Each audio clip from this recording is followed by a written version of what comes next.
àti fẹ́ take attendance yẹn sìn gbogbo àwọn tó fẹ́ jàǹfààní àwọn tó fẹ́ jàǹfààní ẹ jẹ́ ká lọ jókòó sí àyè tí a ti pèsè fún yín o. Wa rahmatullahi wa barakatuh.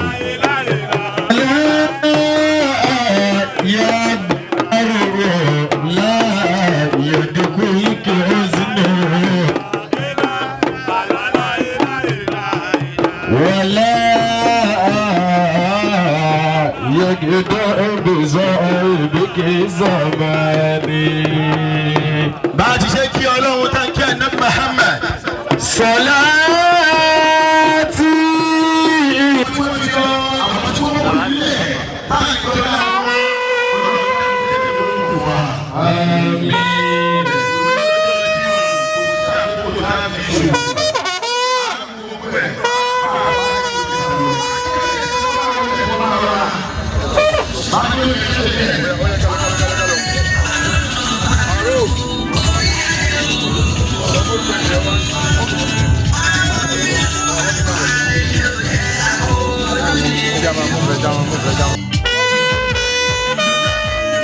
أهلا وسهلا يا سلطان القادرة. كما أقول كما أقول. كلامي كلامي راجي.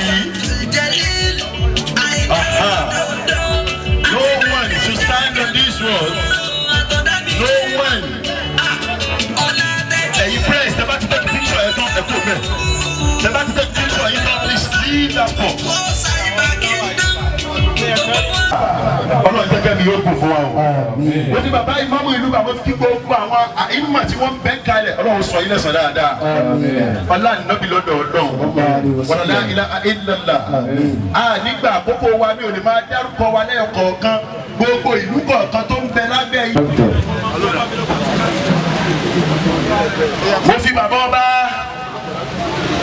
Honorable Isiaq Olúwató Ìṣúwàrà o ó fi kí gbogbo àwọn olóyè Oniba Èkó.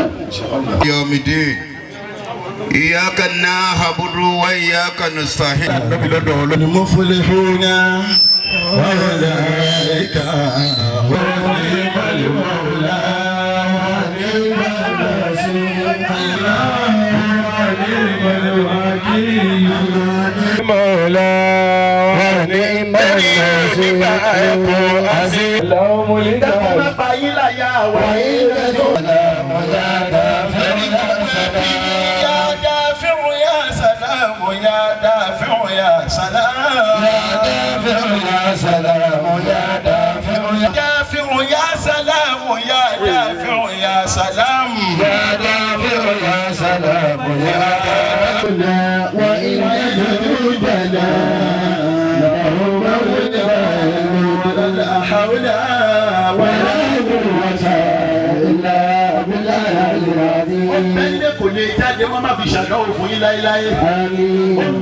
الحمد لله الذي فضلنا بدينه وأدانا إلى صراط المستقيم. نحمد الله ونشكره ونستعينه ونستغفره ونتوب إليه ونشهد أن لا إله إلا الله وحده لا شريك له ونشهد أن سيدنا محمدا صلى الله عليه وسلم عبده ورسوله والصلاة والسلام على حبيبنا رسولنا محمد صلى الله عليه وسلم. جماعة الحمد لله. يا قارئ وقسوكني. الحمد لله رب العالمين. Adá ọpẹ́ fọ́lọ́run o. Alhamdulillah. Ọba tó ṣe wá lọ́ṣọ̀ọ́. Méjì ẹ̀jẹ̀ ní ẹ̀kọ́. Àti bọ́tú wọ́ta yẹn. Ó ṣe wá lọ́ṣọ̀ọ́ pẹ̀lú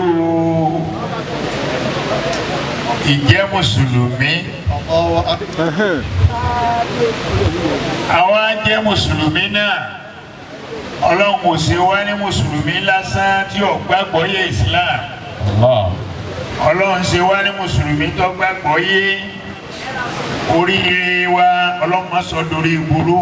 Àmín. Ọlá títóbi Ànábì wa Muhammad Sallallahu alayhi wa sallam. Àkọ́kọ́ náà síwájú ọ̀rọ̀ mo kí àwọn àlùfáà wa, mo kí àwọn imam, mo kí àwọn àlùfáà pàápàá jùlọ ní gbogbo ilẹ̀ Àwórì tí a wà yìí. Ọlọ́run ní jẹ́ kẹ́ ẹ máa padà sí aburú. Àmín. Abẹ́ Ọlọ́run ìyọ̀lẹ́ jẹ́ ẹ̀ ní dògbò o. Àmín. Gbogbo tí jẹ́ àpadà sí orí burú ọ̀kan kan ò ní kàn yín bẹ̀. Àmín. Kádàrá burú ò ní kò lè yín lórí. Àmín. Àárín ẹ̀yin pẹ̀lú Ọlọ́run wá ní dàrú. Àmín. Ọ̀làdá haúlà. Wala quwwata illa billahil aliyyil azim. Mo kí gbogbo àwọn olóyè kábíyèsí láì dẹ́nìkan sí àtàwọn olóyè tí wọ́n wà direct sí kábíyèsí àtàwọn baálẹ̀ ẹ̀mí gígùn àlàáfíà ara ọlọ́mọṣà bá wa ṣe fún yín. Sallallahu alayhi wa sallam. Lẹ́yìn náà mo tún wá ṣe àdúrà fún àwọn olórí mọ̀ọ́sì. Àmín. ẹ̀ní rí wàhálà. Àmín. Ọlá Nábì wa Muhammad. Sallallahu alayhi wa gbogbo ọjà sallam. tọ́lọ̀ ń bá dá fún yín ní ilé kábíyèsí wa Ọlọ́run wọlá Nábì wa Muhammad. Sallallahu alayhi wa sallam. Ọlọ́run jẹ́ nájà náà kalẹ́ o. Àmín. Ọlá sáájú ẹ̀dá Muhammad. Sallallahu. Ọlọ́run pẹ̀lú igun mẹ́rin tó fi sáyé tó o sì ṣe igun mẹ́rin náà fún Baitul Atiq. Abẹ ìwọ Ọlọ́run tó gbàlérò lórí ẹ̀ ìwọ lọ́mọ. Oníbẹ̀ẹ̀kùn Ajiwa Suleiman ọba bíi tiẹ̀ yìí a máa wà kiri ni o. Ọba bíi tiẹ̀ yìí wọ́n á máa rú dálẹ̀ lé ọba ni. Ìwọ yìí sọba tí ń retí ìsákọ́lẹ̀. Allah. Ìwọ lọ́yẹ wọ́n máa kó gbogbo orú ẹrù wọ̀nyí wá bá ń lé. Ìwọ lọ wá fẹ́ máa kó fún àwọn èèyàn. Allah. Lábẹ́ ipa afẹ́kọ́ fẹ́ ṣàdúrà náà. Ọba lo ààyè tó pọ̀ láyé, ọba lo bí 100 ọdún. 100 ọdún pé tó o tún wá lo 20 sí. Tó o tún lo 20 sí. Àbí bẹ́ẹ̀ kọ́ wá lò ó wá tó pa 50. Torí 150 years ó sì kéré fún ọ láti lò. Allahu Akbar. Ó kéré fún ọ. Mo ti rí bàbá tá a mọ lọ́dọ̀ bàbá kan ní Zaria ó lo 300 years. Allah. A sì ń jọ ń sọ̀rọ̀ ọkàn mọ́ pa lọ́wọ́ náà ni.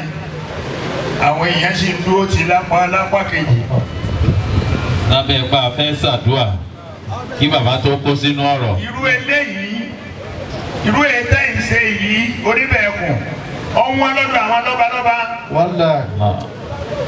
Òun náà ni wọ́n sì ń jẹ tí ẹjẹ́ mi wọ́n gùn. Allahu Akbar.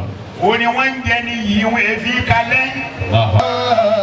وجدك ضالا فهدى وجدك عائلا فأغنى فأما اليتيم فلا تقهر وأما السائل فلا تنهر وأما بنعمة ربك فحدث.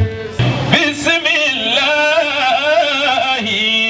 الرحمن الرحيم. مثل هذا فليعمل العاملون. ما شاء الله. لمثل هذا فليعمل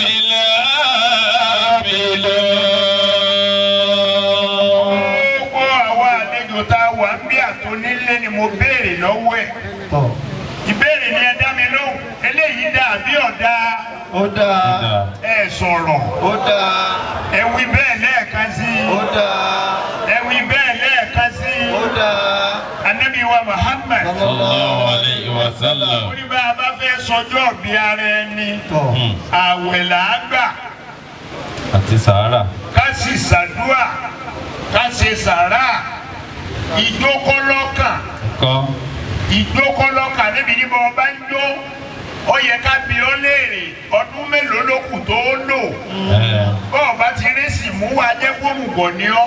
bó ló ṣe lò ó. bó ló ṣe wá fẹ́ lo ìyókù. ilé ló ti lò ní àbẹ́wọ̀n. límìsílẹ̀ hàbà fàlìyàmàlìlẹ̀ àmìlúnà. límìsílẹ̀ hàbà fàlìyàmàlìlẹ̀ àmìlúnà. ẹ dákun mo tún béèrè lẹ́ẹ̀kan sí i eléyìí yẹ kábíyèsí àbí ọ̀yẹ́. ó yẹ wọn. mọ̀gbọ́n. ó yẹ wọn. ọjọ́ Sùlẹ́mánà àbí ọjọ́.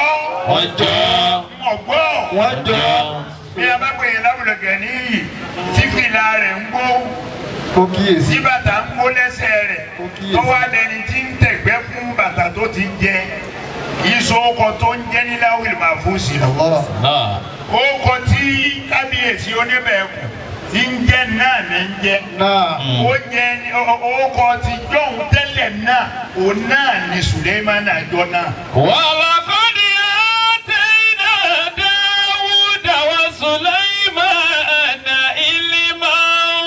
ìwọ náà wo ọ̀rọ̀ ara rẹ o oníkálukú wa ní kájọ wo o. olóòlò ìwọ nìkan lọ ń dáná. àwọn ọmọ rẹ ò kó wọn lọ ìlú òyìnbó. ọlọ́bẹ̀ ó wéṣí owó dànù ó sì padà wálé wá wòwò dáadáa o ọjọ́ ìbílẹ̀ nìkan lòun lọ ṣe lórí omi ó ní kí wọ́n wo òun o kí ló padà gbẹ̀yìn ẹ̀sìn ó bómi lọ. wàhálà kọ́ni àtẹ̀yìnà Dáwúdà wa Sùlẹ́mánà ìlímà. ọlọ́ni mo fún ànábì Dáwúdà àti Sùlẹ́mánà ọmọ rẹ̀ mo fún wa ní ìmọ̀ ọgbọ́n nígbà fi lo ayé tí ó fi rọrùn ọlọ́ni mo fún wa. wa qala alhamdulillahi alladhi faddalana ala kathirin min ibadihil mu'minin. Sùlẹ́mánà pẹ̀lú Dáwúdà. alhamdulillahi. àwọn ni a wá tọrọ lọ́dọ̀ Ọlọ́run pé a mọ̀ dúpẹ́ o. alhamdulillahi. a mọ̀ dúpẹ́ o. alhamdulillahi. alladhi faddalana ala kathirin min ibadihil mu'minin. nínú gbogbo ẹni tí jẹ́ mùmínì òdodo tí jẹ́ mùsùlùmí òdodo ìwọ Ọlọ́run a mọ̀ dúpẹ́. o sì sọ láfẹ̀mí àtọmọ mi tó yí eléyìí pọ̀ irú ọlá Sùlẹ́mánà ò sí ààrẹ náà lóníbẹ̀ẹ́kùn ń lò yìí kò ní parẹ́ láéláé àní wọ́ ọtí àní wọ́ ọtí àní wọ́ ọtí àwa náà ní ìdìbànújẹ́ fún wọn náà ọlọ́dún Muhammad sallallahu alayhi wa sallam. Ànábì Sùlẹ́mánà àti Dáwúdà. wa hushira li Sulaymana junuduhu minal jinni wal insi wat tayri fahum yuzarun. ẹni tó kọ́kọ́ fò ń sánmà Ànábì Sùlẹ́mánà ni. alayhi salatu wa salam. òun lẹni àkọ́kọ́ tí òun lẹni ọkọ́kọ́ gun atẹ́gùn lọ síbi kan. gbogbo àwọn àlìjànú wọ́n tẹ̀lé oorun ọ̀pá Ànábì Sùlẹ́mánà rí oorun ọ̀pá tó fi kúrò láyé. wọ́n bá ti ń jáde síta gbogbo àwọn ẹyẹ ni wọ́n kó ìyẹ́ wọn jáde wọ́n fi kanra wọn àwọn ni wọ́n máa jẹ́ umbrella lórí Ànábì Sùlẹ́mánà. salatu wa salam. irú ẹ̀ náà ṣẹlẹ̀ sí wọn náà. àmín. ààbò Ọlọ́run yóò máa kanra wọn lórí rẹ̀. àmín. orí irọ́ ìlú wa yìí ẹ má fojú di o ó ti sa nǹkan bí láàárọ̀ yìí o ó ti sa nǹkan bí láàárọ̀ yìí o ó fi hàn pé gbé mọ́tò tuntun fún un. Bẹ́ẹ̀ni. Ó wá wò pé tí ọba kó tútù kọ́ máa mú òun nínú mọ́tò. Ó yẹ kó òun wíwá fi gbogbo agbára kó òun fi ṣàdúrà bí. Òun làágùn kó òun máa wá lọ gbatẹ́gùn nù mọ́tò. Allahu Akbar. Hatta ila atawala wadi namuli. Masha Allah. Qalati namlatun ya ayyuha namulu dikhulu masakinakum. Allah. La yatimannakum Sulaiman wa junuduhu. Allah. Wa hum la yash'urun. Pariwo Ọlọ́run jàmá. Ẹgbọ́wọ́ méjèèjì ókè ẹ pariwo Ọlọ́run. Tó pariwo ẹ̀ lẹ́ẹ̀kan sí i. Ọlọ́run ní èmi náà ni. Qalati namlatun. Àwọn àwúrẹ̀bẹ gbogbo àwọn èèrà. Allahu Akbar. Qalati namlatun. Masha Allah. Ya ayyuhan namlu. Lórí àwọn àwúrẹ̀bẹ ni wọ́n ń pariwo sọ àwọn àwúrẹ̀bẹ yòókù pé ẹ̀yin ẹ̀. Udkhulu masakinakum. Ó ní Ànábì Sùlẹ́mánà ló ń bọ̀ wò pẹ̀lú àwọn ọmọ ogun rẹ̀. Ẹ tètè wọlé. Ẹ wọnú ihò yín torí wọ́n tẹ̀ yín mọ́lẹ̀ wọn ò ní mà báwọn pa nǹkan kan. La yatimannakum Sulaiman wa junuduhu wa hum la yash'uruna. Bí a bá tẹ̀ yín pa tí a ń lò yín báyé. Wọ́n ò ní máa. Bí Sùlẹ́mánà bá lò yín báyé kò ní mà kó ti lò yín. Allah. Bẹ́ẹ̀ náà ní sì ń bẹ nísìnyí náà. Bẹ́ẹ̀ni. Ẹ wá dúró nǹkan tí ọjí kábíyèsí fẹ́ fi tọrọ. Àwọn tó ti ń kówó òṣèlú wa ní òní ń pè yẹn jọ tí wọ́n á sọ pé àbẹ̀ sí i. Ọjọ́ bí wọn Amẹ́ríkà wọn ó ti lọ sí. Àbí. Wọ́n ọmọ yálà ya wọn Àbí rí Dubai. lọ́wọ́. Wọ́n ọmọ bàbá wọn rí lọ́wọ́. Wọ́n wà lọ wéṣì Ọmọ ẹni owó. ó bí wọn o. Àbí òwe eléyìí lásán ṣé kò ní bí bàbá tó bí kábíyèsí Oniba bí a bá wà nù yàrá wò ní máa sunkún sọ́lọ̀ lọ́rùn wọ́n lọ́ ìwo ló ṣe irú eléyìí fún mi. Ọmọ ṣeun. Lójú ayé mi náà ọmọ mi dára. tí ìwúlò sì dára báyìí fún mi. Allahu Akbar. Ànábì Sùlẹ́mánà. Fatabassama da'iqan min qawliha. Àwọn àwúrẹ́ mi wá rẹ́rìn-ín wọ́n ní ìwà ti jẹ́. Fatabassama Sulaiman bi nafsihi. Sùlẹ́mánà fún rẹ̀ gbọ́ gbólóhùn mọ̀tòrò náà lọ pọ̀. Wọ́n wá rẹ́rìn-ín. Wa qala rabbi. Ànábì Sùlẹ́mánà wá tẹ́wọ́ pé ìwọ Ọlọ́run. Awzini an ashkura ni'mataka allati an'amta alayya. Ìwọ Ọlọ́run ètò ṣe yọ ọkà màmá o. Rabbi awzini. Báwo ló ṣe kọ́ mi? Rabbi awzini. Wàláyé nǹkan tí Oniba ẹkùn ń ṣe ìyọ́nà lọ́kọ̀. Allahu Akbar. Olókìkí máa tọrọ ni wọ́n jẹ́ jẹ́ tán ọlọ́run o. Àbí. Wọ́n jẹ́ jẹ́ torí káwọn ọmọ wọn yọ máa kì í pè mọ́lẹ̀ ńgbà ń bá lọ tán o. Rabbi awzini an ashkura ni'mataka allati an'amta alayya Masha Allah. wa ala walidayya Allahu wa Akbar. an a'mala salihan tardahu Yalla Mariamu. وادخلني برحمتك في عبادك الصالحين. Ànábì Sùlẹ́mánà tó tọrọ pé fún mi lọ́lá kan ọlá kan mọ́lìkà. abúlé mọ́lìkà لا ينبغي لأحد من بعدي. Ó ní mò ń bá lu ọlá náà má jẹ́ nìkan tún rírú ọlá náà lò má láyé. abúlé mọ́lìkà. Ààrẹ nẹ́nu. Sùlẹ́mánà sì lò ó lò ó Suleimana ní máa ní fani bí kábíyèsí jáde lẹ́ẹ̀kan aṣọ tí ó dàbora tí ó fi pàkájà àwọn èèyàn bí ọgbọ̀n ní òkú dání lẹ́yìn rẹ̀ kò sì gbọ́dọ̀ kanlẹ̀ kò sì gbọ́dọ̀ bí ọba sì dúró sí bọ́ba dúró sírú àyè tá a wà ilẹ̀ lọ́tẹ́pẹ́tẹ́rẹ́ yìí yóò sì sọ fún àwọn àrìjànú pé ẹ kọ́ ilé alájà 25 gbogbo ọ̀jẹ́ gíláàsì ẹ kọ́ fún mi láàrin ìṣẹ́jú mélòó kan mo ó sì kọ́. Abuli mulka la yanbaghi li ahadin min ba'di.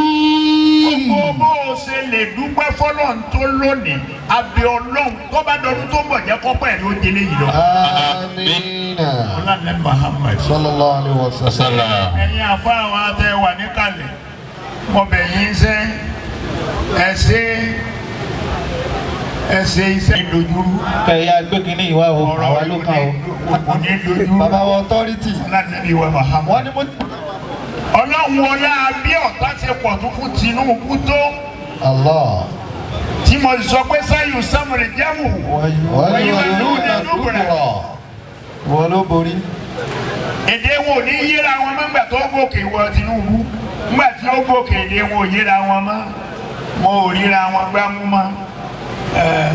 Mo ò ríra wọn gbámú mọ́. Ilẹ̀ Yorùbá kábíyèsí dákun. Iṣẹ́ tó o gbé fáwọn bàbá wa fa máa gbé fún ẹ ní gbogbo ìgbà kí wọ́n máa sọ Kùránì ká.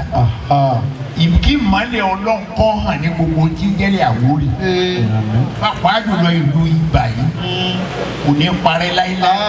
Àdúgbò ò ní wọbẹ̀. Gbogbo ọmọ ìlú Ìbà yìí Ọlọ́run ó sì dá lọ́lá. Ẹnìkan ò ní ṣerú ara wọn. Ọlá nàbí wa Muhammad. Bismillahirrahmanirrahim.